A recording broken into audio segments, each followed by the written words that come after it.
Welcome to the archive, Philip Carr-Gomm. I hope I've said that correctly. You have Garrett. Yep, absolutely. Wonderful, wonderful. Okay, so today is a really big milestone for me, especially in relation to the history of this channel. So, back in 2022, but I had Mm. to come up with a name for the channel. And so I was reading this book again. This is a very big, very lengthy, very beefy book covering a vast amount of history you will see within Britain. And um, there's this one section at the beginning that talks about the Druids, and it says that the Druids created the bards, and the bards came up with oral traditions to preserve knowledge from one generation to the next. And at that moment, I decided, well, I was kind of thinking somewhere along the lines of saying archive in the name because I want to archive people. Since it's oral history, I'm going to call it the Bard's Archive. And now Right. I am here and I get to talk to the man who has his book has helped inspire the name of this. And I love this book. Great. This is like taking a history course. This is like Magic 101 in a way. There is a lot of information in here and a lot of people covered and a lot of books covered. And so for people, either if you are actually interested in the magical practices, or if you're like me and you're just curious about anything historical, this is absolutely a great place to start. And so, Philip, I'm going to start with a very easy question. How did you and Richard Haygate get the crazy idea of, hey, let's just write about England's history with magic? Let's just make this nice size 8 font, 500 something page codex, this little hand library. Well, actually, the credit must go to my wife, Stephanie, who who suggested Richard. He was having a meal. You know the way these things happen. We were having supper together. He said, "I'd love to do a book with you." I'd written a number of books before. He'd written a book, and Stephanie said, you should dive into the history of magic in England. It's so interesting and it's very particular. It's got a whole, cast of wonderful characters in it, and all sorts of interesting time periods. And that's so it was, and we immediately, when you hear a good idea, you immediately we said, yeah, that's it. So that's how it started over dinner. Just over dinner. I love that. I love those stories. Really, I absolutely love Oh, that. magic. So, where did it begin? Where did it all begin in terms of you and Richard piecing this together? Well, there's a process in books, I think, where it goes some. I started to having done a number of them. You recognize the process. It starts off with excitement and the idea, getting the idea, and then you have the process that's called in the trade going to bed with the publisher. Somebody you get courted by a publisher, or you get invited to and you choose to go to bed with them, i.e., sign the contract with them, and it's all very exciting. And then it's the day after when you wake up in bed, you wake up in bed and you don't recognize the person who's next to you, and the day after, we realized the most obvious thing that you would think two sensible adult men, fairly educated, would have thought about is like, how are we going to tackle this? But we hadn't actually discussed that. So we had this phone call and we said, well, how should we do this? Do we divide up the chapters? And Richard said, well, why don't you write chapter one and I'll write chapter one, and we'll, see what we think. So so we did that, and we both thought our chapters were better than the others, and so that was kind of tricky. But then what we kind of settled for was this format. One of the interesting things we discovered was that the various historical periods that we looked at, way back with the Druids, the pre-Christian era, and then the kind of medieval alchemists and the Freemasons and the chaos magicians of the 20th century, all these different kind of types of magic, that actually you can find people who are practicing it today in the 21st century. You can find them in Britain and all over the world, of course. So we divvied up the job by Richard going to interview the people who were doing it.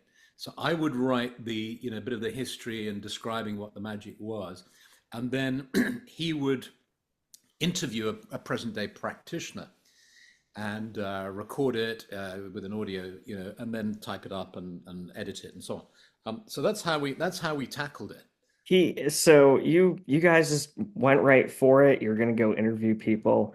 I am curious. We have a mutual friend, Christina Harrington. She Oh owns a yeah, place yeah, called Treadwells. I think you give a little bit of a shout out to in this yeah. book. That's right. That's right. Yeah, yeah, yeah, And yeah. yeah, and so she was a medievalist in Mm, her academic life prior to starting the store. mm. Did you and Richard have any experience doing anything along those lines previously? Yeah, absolutely. I mean, the reason why this subject was suggested by Stephanie was because, I've been immersed in this field, ever since I was a kid, really, ever since I was 16 years old or so. And so I had studied a number of these disciplines and worked in this kind of field. So and so had Richard. And so this was the books and the studies that I had focused on was mainly the Druid tradition. So and but I was familiar with and had studied other aspects of the magical tradition. I knew Christina, for instance, well, and we start the book in her bookshop because, of course, the idea of a magical bookstore is so wonderfully kind of romantic. And Christina did a wonderful has done a wonderful thing with her shop, which is she puts a couch in it. It's a small thing, but it's a huge thing because the couch is resonant of not only ideas about the unconscious and Freud, the analytic couch, but also the salon. There's a wonderfully kind of welcoming feel that you can come into her bookshop and sit on a couch and read a book and so on. And one of the things, I don't know if you remember, towards the end of the book, we have a reproduction of a picture of Bulwer Lytton, who wrote this wonderful book, Zanoni, about the magician, the adept. And it's a wonderful picture of him sitting on a couch smoking a very long pipe. I mean, in fact, ridiculously long pipe is about 6 foot long. And he's sort of relaxing like that. And then underneath, I just wrote something like the importance of the armchair magician. It's a term of insult in the kind of occult community, is to say, oh, he's just an armchair magician. In other words, he's just a guy who reads, or a woman who reads about this stuff. They don't actually do it. So I thought it was time to rehabilitate the concept of the armchair magician. And in fact, in something that I run called the Private Magicians Club, which is an online club, I wrote a small book called Lessons in Magic, where I try to put all these ideas into a very kind of concise kind of format. And then I developed an online course from that. And then when people enroll in it, they get invited to the Private Magicians Club, which is a private Facebook group where we have kind of monthly meetings and we go online. And we start our meetings by arriving in a clubhouse that we've built on the astral plane. And we sit in armchairs. Everybody has their own designated chair. And we have incredibly comfortable armchairs that then take us on journeys in the other world. So I think the armchair is a key kind of piece of magical equipment that gets forgotten. And my wife Stephanie knows this because we were in a store trying to buy a sofa actually, when I found the most amazing armchair. But it was fantastically expensive. It was something like £3,000. But I just had to have it. And I said, I know this is insane, but I feel this is so important. I should have, you know. And she said, but that's the price of a car. It's like crazy. We didn't buy it in the end. I mean, it was just too expensive. But so the armchair is an important magical implement, I feel. Yeah, I understand. Yeah, that was I think to me, in terms of what's talked about in modern day magic, Mm, is this idea of surrounding yourself with beautiful aesthetics and things that look very lovely. Hmm, And hmm. there's this very large artistic encouragement. Um, That's right. And at a very basic level, if you're not sitting comfortably, you can't kind of travel into the other world because you're uncomfortable. It's important to be super comfortable. And if it's beautiful as well, then you're set to begin your magical work. yeah, agreed. Yeah, Agreed. Either if you're doing desk work or magical work, I think you yeah, have to be, comfort is a very important thing. yeah. Now, getting into a little further along the lines of the research and the work, you just mentioned something very interesting that you had focused very heavily on the Druids, or the Druids have been a big focus for you Yeah. previously. What captured uh, your focus with and made What studying made? them such an interesting devotion? Yeah, yeah. Well, the strands that had interested me were Rosicrucianism, and the Kabbalah. I studied with W.B. Yeats, not W.B. Yeats, he was a poet, who was interested in the Kabbalah and the Golden Dawn. But no, W.E. Butler is what I meant to say, who wrote some wonderful books, Apprentice to Magic and so on. And whilst I found those studies, for instance, extremely helpful, and Buddhism as well, and so I was, in the end, Druidry is what really spoke to me and continues to speak to me because it's rooted in a love of nature and and the land really. And I can find it very easy to get into the intellectual deliciousness of magical studies. And I need the balance of the natural world, and I find the natural world very inspiring. And because Druidry is all focused around the power of trees, of stone circles, of the power of the elements and so on, it's incredibly balancing. And then if you can combine it with intellectual inspiration as well, you've got a fabulous combination. And also, what modern Druidry does is it's actually been inspired by all these strands because just as today you will meet people who are into all this stuff and they'll have multiple affiliations. They'll be kind of into yoga, but they'll also be inspired by Sufi poetry, and they'll be studying the Kabbalah and following some other kind of personal development, spiritual development course. People are very eclectic. They always have been, actually. And so in the period of the Druid revival, the modern period over the last 300 years, they all those inputs of the Western mystery tradition can be found within Druidry. So you don't have to abandon your interest in the Kabbalah or in any kind of Druidry. I wrote a book called Sikh Teachings Everywhere. A friend of mine said, "Good heavens, I didn't know you knew about Sikhism, Sikh." And I said, "No, it's not Sikh Teachings Everywhere. It's Sikh, SEEK Teachings Everywhere." And in it, I start off, the opening chapter is a discussion of Druidry as a meta path or transpath in Ken Wilber's terms, which is the idea that that a path can kind of transcend different kind of divisions. He gives as an example alchemy, so you can have Christian alchemists and Sufi alchemists and so on. So Druidry, I feel, is a bit like that within the Western mystery tradition current, you know. Okay. Yeah. What were the sources that you found, the things that you went to help gather this information for the book? The high that you get when you've got inspired by an idea and you start to develop an outline of a book, and then a publisher invites you into bed with them, and it's all exciting, and then you sign the contract, and then the next day there's this awful come down where you think, oh my god, I've bitten off more than I can chew. I remember saying to Stephanie, it's like within a year I have to come up with this book that travels thousands of years through time and summarizes all these different kind of magical currents. And what made you think you could do this kind of voice in my head? The kind of the way I tried to approach it was to get some sort of visual images for it. So I talk about the kind of the very beginnings of magic as you think about what were the first manifestations of magic in Europe and northwestern Europe, it was in the caves.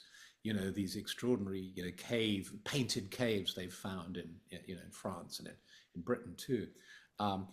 If you could, for me, it helps to get an image. If I can get an image, then from that, and then it's knowing, where to look in terms of sources and the texts and all the rest of it, and so to give you an example, like when I go further forward into, say, the period of John Dee, and talking about the magician John Dee, the astrologer to Queen Elizabeth I, his library was burnt down by a mob, you know, and that's an incredibly graphic image, isn't it, of a library burning with full of wonderful magical texts by the River Thames. So for me, if I can get a scene, like a scene from a movie or a play, then I can kind of build around that. And then over the last 50 years, I have built up quite a collection of spiritual and magical books. I have a whole library of thousands of books. And I would every so often question why I was buying these when I didn't have time to read them. And you have this thing of, when you buy new books, they compete for space, and you think, well, I should get rid of some, but they're like your babies, you don't want to get rid of them, and so they pile up and they pile up. And what I loved about doing the history of the Book of English Magic was, I'd be sitting in my office, and I have a kind of mezzanine, and then I have some stairs down to the library. I would think of a particular topic I needed. Roger Bacon or something. I know, I've got the book. And I would go downstairs and I would home in on the book that I bought 30 years ago that I'd never read. And I would pull it out, and there would be the text that I wanted. So that was incredibly satisfying to be able to do that. Combination of that, and because I've been in this world for 50 years and know people like Christina, for instance, with all her connections, and everybody has connections, don't they? It's like in any world, in anything, whether it's the arts or the sciences, as long as you know one person, you can say, hey, do you know anybody? And they say, yeah, I've got a friend who's, and so I would consult with people. I'd email, I'd ring up You people. began with things like, it started back, going all the way back to Neolithic, megalithic periods. Hmm. People were designing, drawing cave paintings. It's really where it's all start was. Yeah, yeah. And being just recently to Ireland and Ah, getting the opportunity to see Newgrange. oh, you went there. Great. Yeah. And Yeah. to see the very simple rock carvings, the very simple diamonds and chevrons being carved, and then on the outside, the very faded cave carvings. Hmm. Um, Although we can probably spend all day speculating what that could mean, Yeah. it's just this very cinematic element naturally that just grabs itself right out to and Hmm. it's so thought-provoking. Um, but I will ask a little bit about some of the books that you were reading and Hmm. books that you looked at. I'm not too familiar with a lot of texts that talk about druids, but one that comes to mind is something along the lines of like Tacitus. Hmm. Um, Now, even though it's like a fourth hand account, I think, and it's a biased book written by a guy who wants to get some political favors. Hmm. Um, he did mention, I believe, that the Druids were talked about as like the highest tier of priest in the Celtic tribes, and they were is like the group of people that the Roman soldiers were like the most afraid of. Hmm. Were there what were some of the books and places you were going to help grab some of this information? For that, I've been to the places like you mentioned Tacitus. One of his most kind of striking stories he talks about is when the Romans attacked the Druid stronghold on the Isle of Mona, which is now Anglesey, we're now called Anglesey, and off the north coast of Wales. And there's a very graphic image that he presents of the landing craft, the invasion craft of the Roman soldiers. And it's a very narrow strait between the island and the mainland. So all his guys are lined up ready to attack the island. But on the other side, on the shore, they can see the druidesses, the women, and they're wearing shredded black robes, and they are hurling curses at the Roman soldiers. And they're frightened because they believe these women, these druid women, to be powerful and dangerous. And so the generals had to walk behind them, saying they have no power, they have no power, just kill them all. And then the boats went across and they slaughtered everybody on the island. So I've been to Anglesey, I've been to Newgrange, I've been to these places, and so having a knowledge of these places, and of course, one of the things that a part of me was reluctant to use a qualifier like English magic because I didn't want to limit or even to suggest a kind of chauvinistic kind of attachment to a nationality.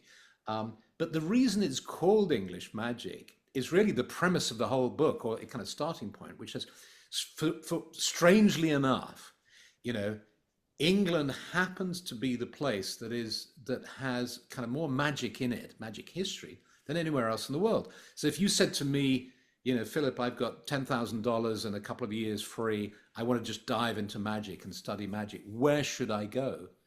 I would say England. I wouldn't say Paris or Cairo or anywhere. I'd say England because it just happens to, whether that's because of the British Empire or for whatever historical reason, or, I gave a workshop once, somebody said, it's the ley lines, the lines of power that have drawn people to England. Whatever the reason is, I don't know, but it just happens to be England. And you say, well, what about Scotland and Ireland and Wales? Well, yes, that's true, but England specifically, rather interestingly, has. And so and to kind of stress that as well, one of the features in the book, I don't know if you remember, but there's a little kind of box that runs through each chapter, which is English magic in fiction. Because again, if you said to me, give me, the top authors of magical fiction, they would just happen to be English writers as well. That's just the way it's turned out. Yeah, like J.R.R. Tolkien Yeah, yeah. was steeped in, funny enough, not English history, but he was very fascinated with the Norse mythology and Norse mythology and Anglo-Saxon mythology, and then you got J.K. Rowling and C.S. Lewis and so on. Yeah, yeah, those sources were interesting too to think about what um, the arts have had in terms of its influence, yeah, things that come to mind. Eventually, in the book, you guys do move along. You do move out from this Stone Age period and sort of this less documented period of England. hmm, Um, and you start to move into a more documented period. yeah, We get into Dark Ages, and eventually we move into um, the medieval period, which, to be honest, is one of my favorite periods to uh-huh, study, just yeah, because of the sheer insanity of what goes on in it and their odd.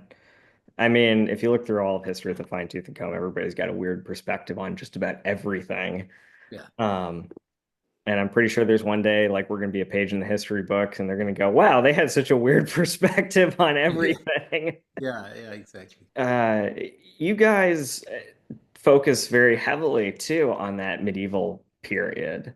Hmm. Is this where there's a lot of documentation that starts coming up? Was that easy for you guys to get a hold Well, of? exactly. I mean, when you were talking about documentation, I mean, obviously, as we move forward in time, the amount of source material just grows and grows and grows because of the nature of the thing. As you get closer to the present day, you know, and of course, you've got the whole history of witchcraft, which is so interesting, and then that the kind of and then moving forward into the cunning folk, the whole story of cunning folk.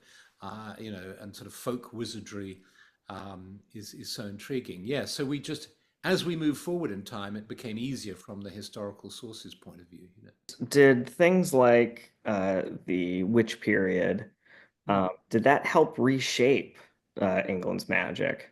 Luckily, I know very well, Professor Ronald Hutton, who's a kind of expert on the history of witchcraft in England and in Europe.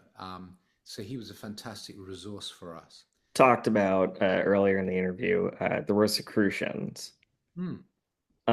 What about that period and what about this group of people to you has been so fascinating to study? Yeah, yeah. Well, where of course that originated in Germany, and then where there was the Societas Rosicruciana in Anglia, which was and there was this kind of it was around the time of Bulwer Lytton, as far as I can remember, and I remember the kind of the scene that I had so clearly in my mind was Eliphas Levi, who wrote a number of books on magic. I think he was based in Paris, and he came over to England, and he and Bulwer Lytton attempted to sort of invoke the spirits of dead magicians. And there was just this one, I can't remember the details now, but there was a wonderfully evocative scene from the account of that.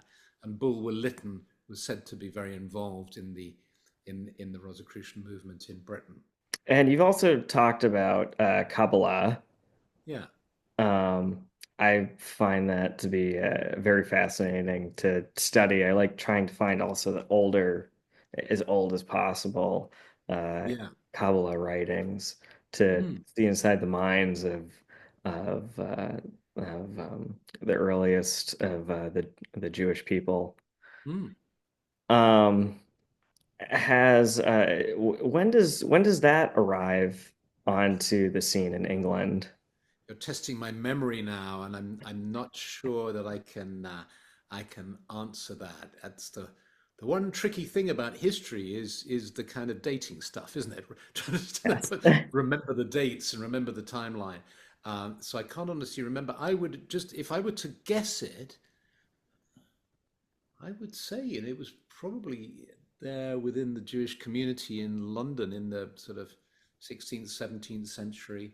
The time when it sort of really starts to sort of fuse into sort of the magical tradition, the Western magical tradition was, I mean, probably the clearest was at the time of the Order of the Golden Dawn. Where we've come right up to the towards the end of the 19th century, where it becomes very overt and explicit, and then you know, um, and then into the 20, and then with Dion Fortune, her, and then later Gareth Knight talking about it in the 20th century. That's when I think it really became a very significant influence on on the magical tradition in England. Because the point, when I talked about it being in England, the fact that one calls it English magic, in fact, it's like a kind of river that's being informed by this magic that's coming from all over the place. I mean, there's the whole, Egyptian magic, which is coming in with all that scholarship and Wallace Budge and all these people who, and the founding of the British Museum, and there's all of that going on. And there's the most wonderful museum on a hill on the edge of London, Forest Hill.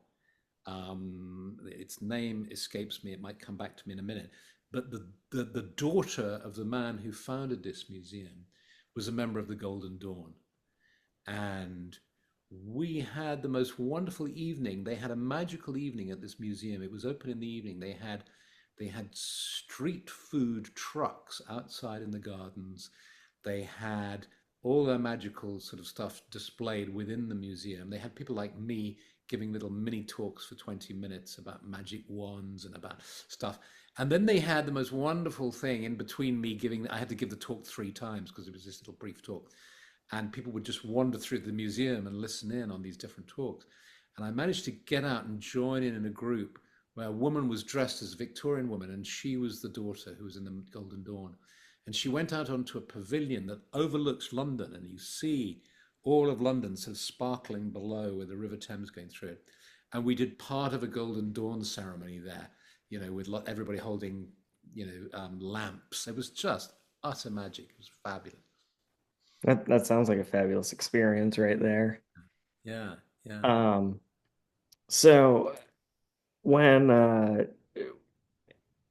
when Kabbalah gets introduced into the Western world, does that reshape anything? Yeah, I think so because it's like all of the. I mean, Kabbalah is so kind of powerful and so it's so archetypal. I think I mean, if you think about the key figures that it influenced Dion Fortune, who was hugely influential in the whole sort of Western magical tradition, and Dion Fortune and her inner light, what was it called, the Fraternity of the Inner Light, um, and all of their magical workings. And of course, it influenced hugely the Golden Dawn, and then the Golden Dawn in its turn was really powerful. And so people like Aleister Crowley, of course, and also and my teacher Ross Nichols, who I learnt Druidry from, he was influenced by the Golden Dawn tradition through his teacher McGregor Reed. So yeah, a big, very strong influence. Very strong. Did it reshape it in the sense of um, this might be the wrong choice of words. Hmm. It's always interesting to see where something comes on in and suddenly has an influence. Hmm. Like as an example, like if an introduction from Eastern traditions like Hinduism or Hmm. Buddhism might suddenly have an influence to where now you start seeing Catholic monks uh, carry rosary beads, Hmm. as an example. Where uh, does Kabbalah allow people to differently individualize the practices that they have, or maybe compartmentalize certain things? Well, you see, it's interesting. I've just remembered, for some strange reason, Druid groups have a tendency to produce odd acronyms. We have SOD, God, Obod, and COD. Sod was the secular order of Druids, God, the Glastonbury order of Druids, Obod, the order of Bards, Ovates, and Druids that I helped to lead for 32 years and then handed on the chieftainship.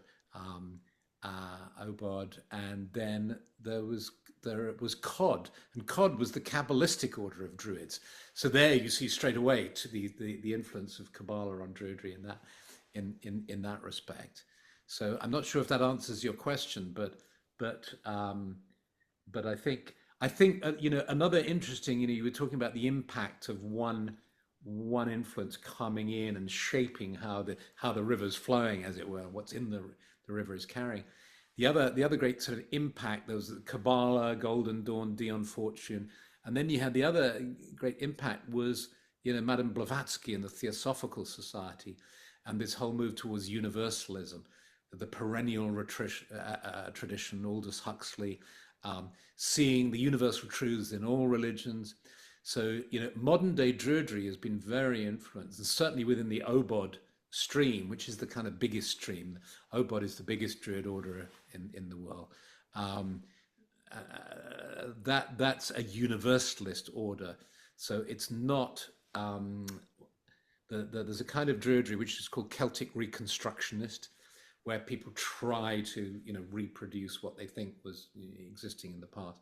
Obod is a universalist Druid order, and as much as it has the two key components of Druidry, which are the centrality, a love of nature, a centrality or the cornerstone of foundation stone of the trees, a love of the trees, and a kind of attachment to trees as spiritual sort of guides, as it were, and the arts.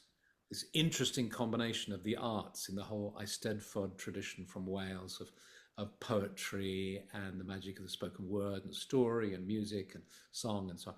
So the bardic tradition and the love of nature. So arts and nature, fabulous combination. That's very particular to Druidry.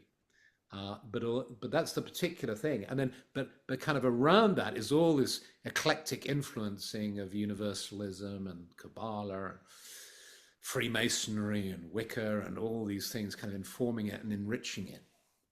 And do you think universalism has added um, positively or maybe even throw in new hurdles?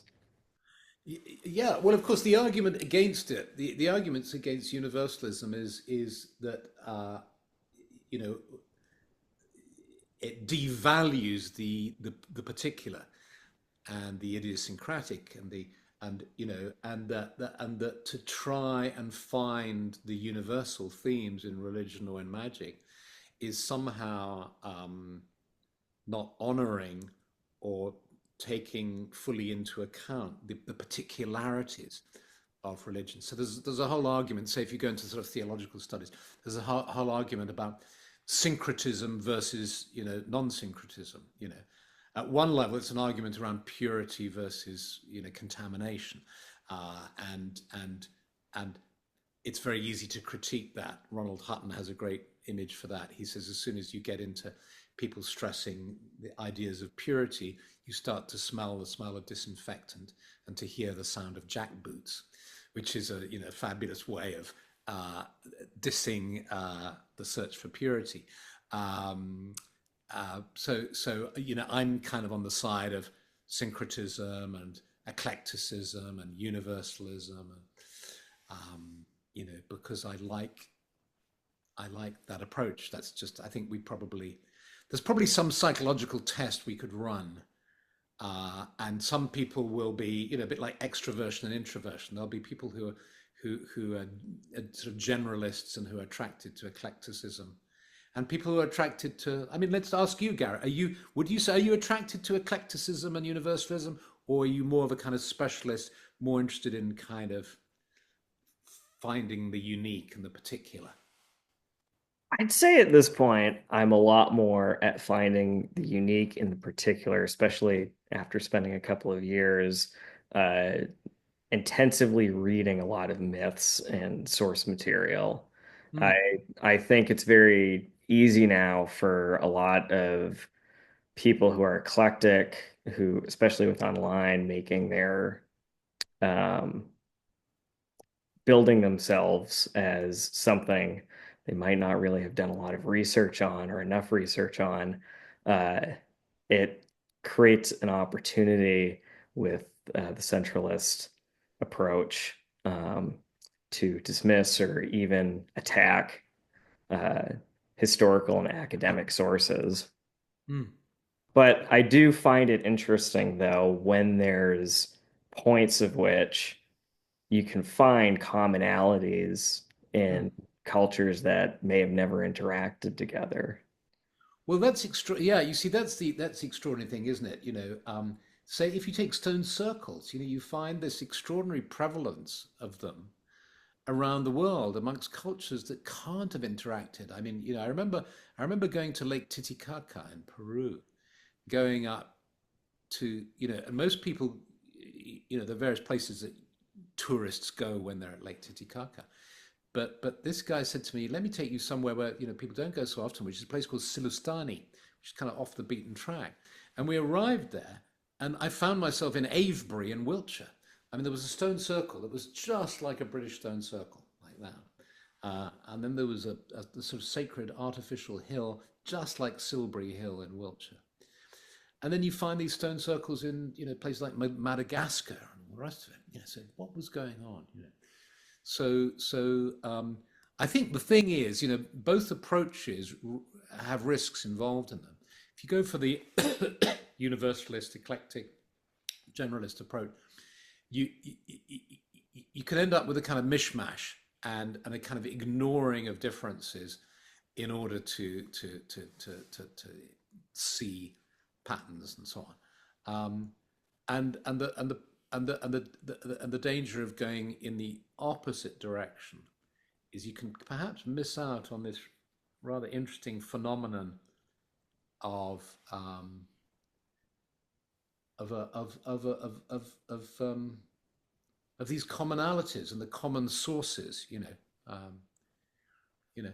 And I suppose it may also depend on your world view. I mean, I have this kind of world view that at the heart of everything is what is the source, which you can call God or goddess or spirit or something like that. And then you have from this oneness, you have this differentiation. And so if you kind of can track any particular uh, sequence of ideas or historical things, you can gradually work your way back to the source, which is the one. And, funny enough, there are a lot of cultures out there that do have this central source point, if you would call it that, of what Mm, everything originates from. mm, Um, in Hinduism, there's the supreme Godhead. In Buddhism, there's Nirvana. In Abrahamic traditions, there's God or the infinite, or uh, and the indigenous tribes in America here, there's the creator that yeah. everything was made from. Yeah. And then if you look at something like just yesterday, I was looking at the fish in symbolism, and you see this extraordinary thing that there's Christ was associated with the fish in Druidry. The fish in two key stories from Wales and Ireland is the inspiration of the Druid. Vishnu is depicted as a fish. You find it all over the place.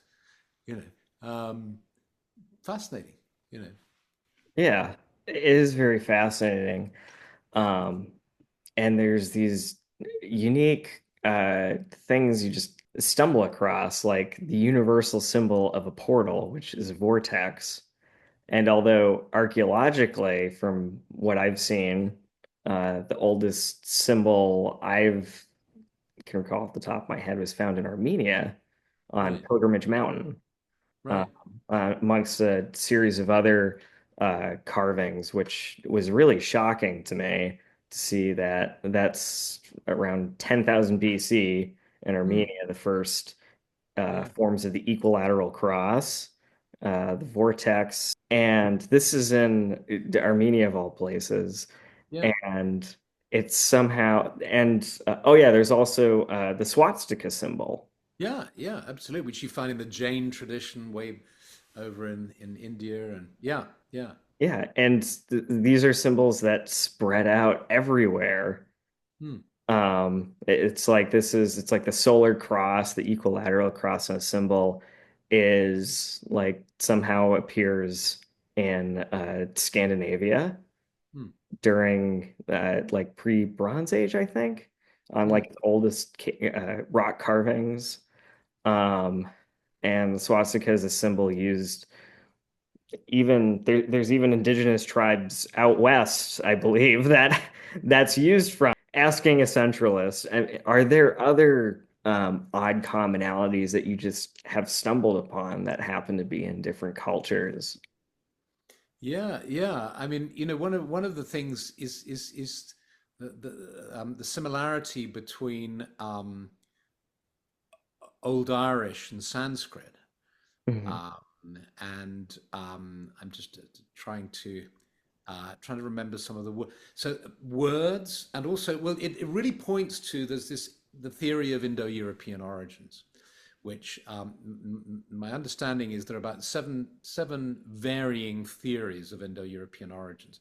The one most favored at the moment by academics is one which suggests a kind of movement out of Africa around the Caspian Sea area, and then people's move put sort of down southeast towards India, northwest towards Ireland, and they use that to explain the sort of linguistic similarities and so on, um, and a reverence for fire and water and um, various things like that. And so we've had a number of conferences where we've got together with Hindus Buddhists and Jains, and talked about this together.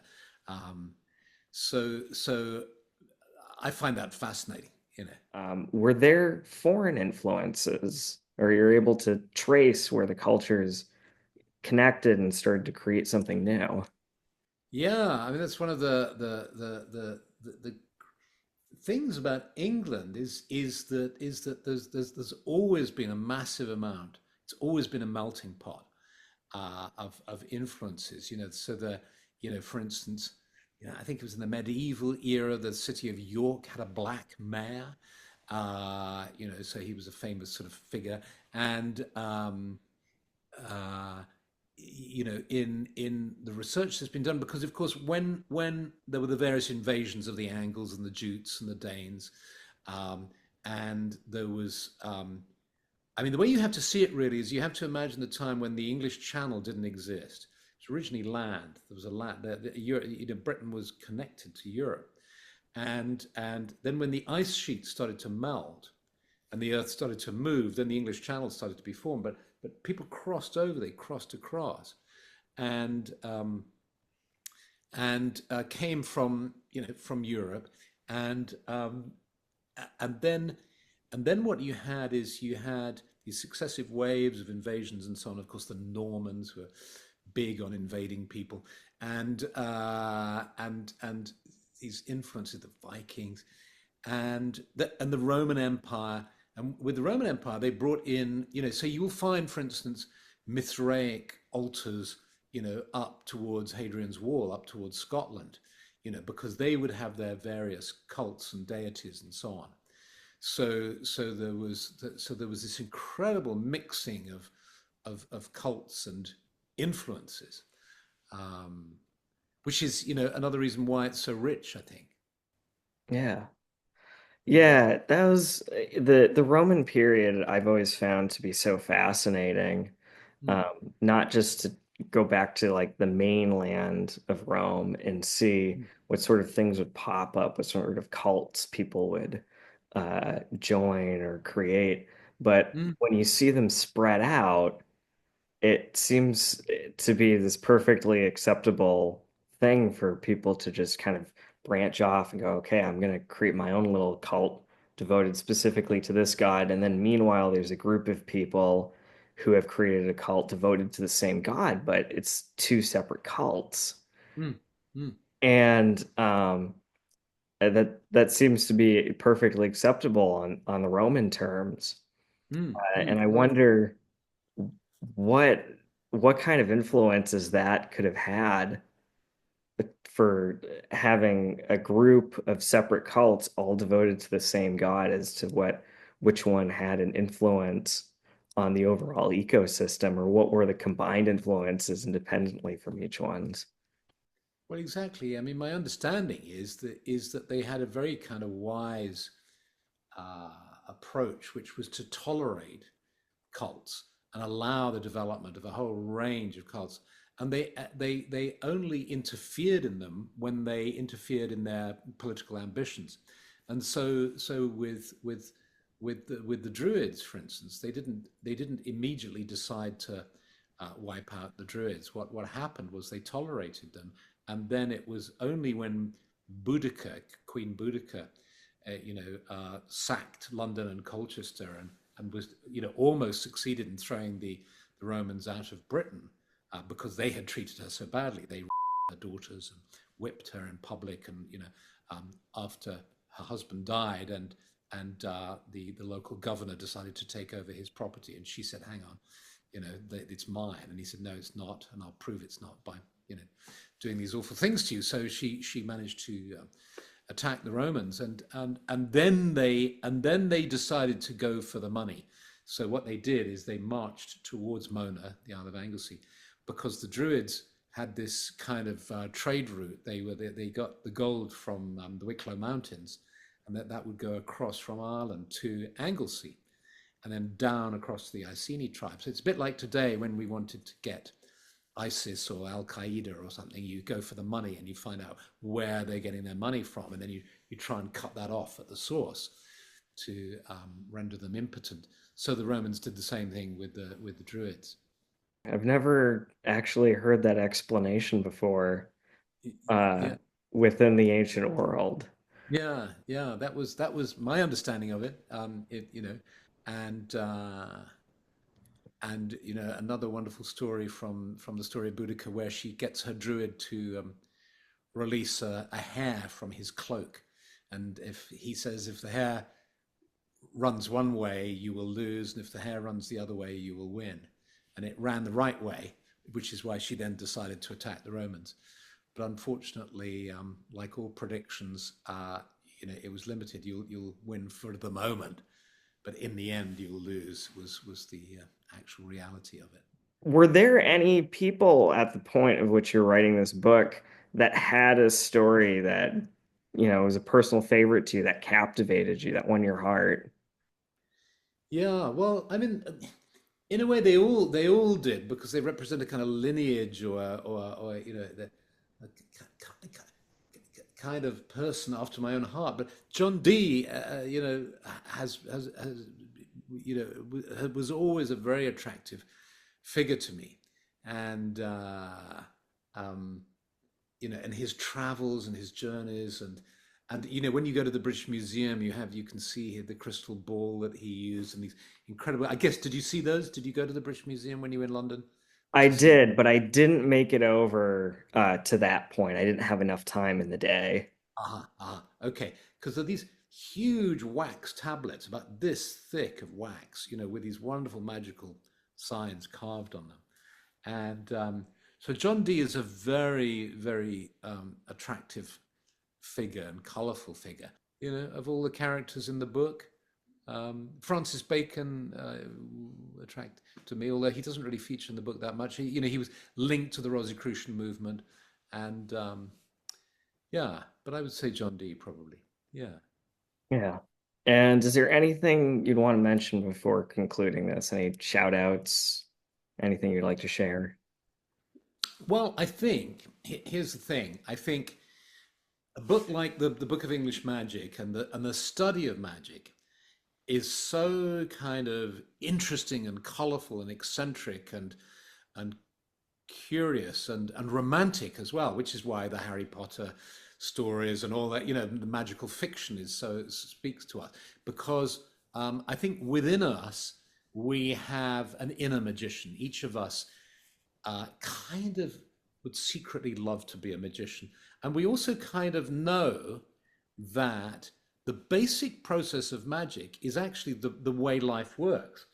In other words, so what I like to do is say, I haven't got any jewelry with me, but I mean, I could take these glasses or something and hold them up and say, this is the result of magic. And you'd say, what do you mean? And I'd say, well, it comes out of thin air. And you'd say, well, kind of, don't be silly. It's made in a factory and all the rest of it. And I said, no, it's somebody at some stage in history had an idea. And then from that idea, they ended up producing a physical object. And that is magic. And and you say, well, that's just the creative process you're talking about. That's the way things. I say, yeah. But the point about magic is that the belief there is that there are certain kind of spiritual principles and esoteric magical principles at work. And if you learn about them and learn how to do it, you can be more creative in your life, and you can manifest more stuff. You can create more stuff around you.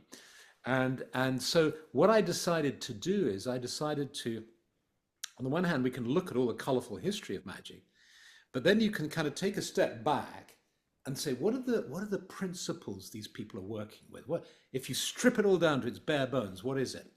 And I did that in a tiny, slim little book called Lessons in Magic, which you can find online. It's on Amazon and everywhere. Lessons in Magic, and it's very brief. You can read it in one sitting. But it's where I state exactly this at the beginning. This is stripped down to the bare essence of what's going on. And then from that, I have this online course, Lessons in Magic, that people can do. And they can go to my website, philipcargomm.com, and Lessons in Magic. And it's there. Hundreds and hundreds of people have taken it. And there I basically speak about it and give exercises and take people through 7 lessons to learn how to do it.